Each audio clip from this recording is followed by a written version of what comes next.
Funeral ceremonies are set to begin on Tuesday for the late Iranian President Ebrahim Raisi, who tragically died in a helicopter crash. Authorities are investigating the cause of the accident, which occurred on a foggy Sunday morning when the helicopter crashed into a remote mountainside. Raisi's death, along with other high-ranking officials including the country's foreign minister, has left Iran's hardline establishment in a state of uncertainty. This comes at a time of rising regional tensions and domestic unrest. In response, the Iranian government has declared multiple days of mourning, culminating in a funeral later this week for the 63-year-old ultra-conservative cleric. Raisi was once seen as a potential successor to the current supreme leader, Ayatollah Khamenei. The ceremonies will start on Tuesday with funeral prayers and a procession in Tabriz, a city in the mountainous northwestern region of Iran where the crash occurred. Mohsen Mansouri, the head of the funeral planning committee and Iran's vice president of executive affairs, shared the details. After Tabriz, the bodies will be taken to Qom, a holy Shiite city where many of Iran's theocratic elite are trained, and then to the capital, Tehran. On Wednesday, large ceremonies are planned at Tehran's Grand Mosalla Mosque. Mansouri has announced a public holiday and office closures across the country to allow people to participate in the processions.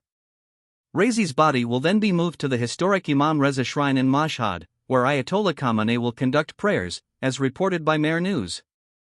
There is currently no indication of what caused the crash or why so many senior Iranian officials were traveling in an old helicopter.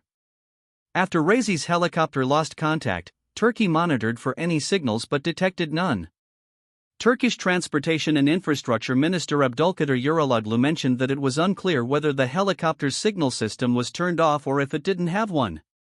When questioned about possible sabotage, Uraloglu said it was too early to draw conclusions, though initial signs point to an accident due to the foggy weather.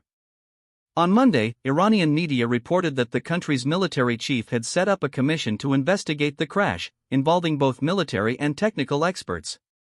A high-ranking delegation is also set to visit the crash site in eastern Azerbaijan, according to Tasnim news agency. The death of President Ebrahim Raisi, a conservative hardliner and protege of Ayatollah Khamenei, is expected to create further uncertainty in Iran, which is already facing significant economic and political challenges. Tensions with Israel are also particularly high. Raisi's passing has drawn reactions both domestically and internationally. Several autocratic allies of Iran have expressed their condolences and praised his legacy. Russian President Vladimir Putin, Chinese leader Xi Jinping, and North Korea's Kim Jong-un all released statements lauding Raisi as a friend. Kim described Raisi as an outstanding statesman and a close friend of the North Korean people, highlighting his contributions to Iran's sovereignty and development, as reported by North Korean state media KCNA. Xi, who helped broker a significant reconciliation between Iran and Saudi Arabia, praised Raisi's contributions to Iran's security and development. Raisi's tragic death is a great loss to the Iranian people, she said, adding that China will continue to deepen its strategic partnership with Iran. Putin, believed by the U.S. to be receiving support from Iran for his war in Ukraine, called Raisi an outstanding politician and a true friend of Russia, acknowledging Raisi's significant personal contributions to the relations between the two countries. These comments highlight a growing alliance between Iran, China, North Korea, and Russia, who share a common opposition to what they perceive as U.S.-dominated global order. Inside Iran, Raisi had a more divided legacy. Many young Iranians are disenchanted with conservative clerical rule.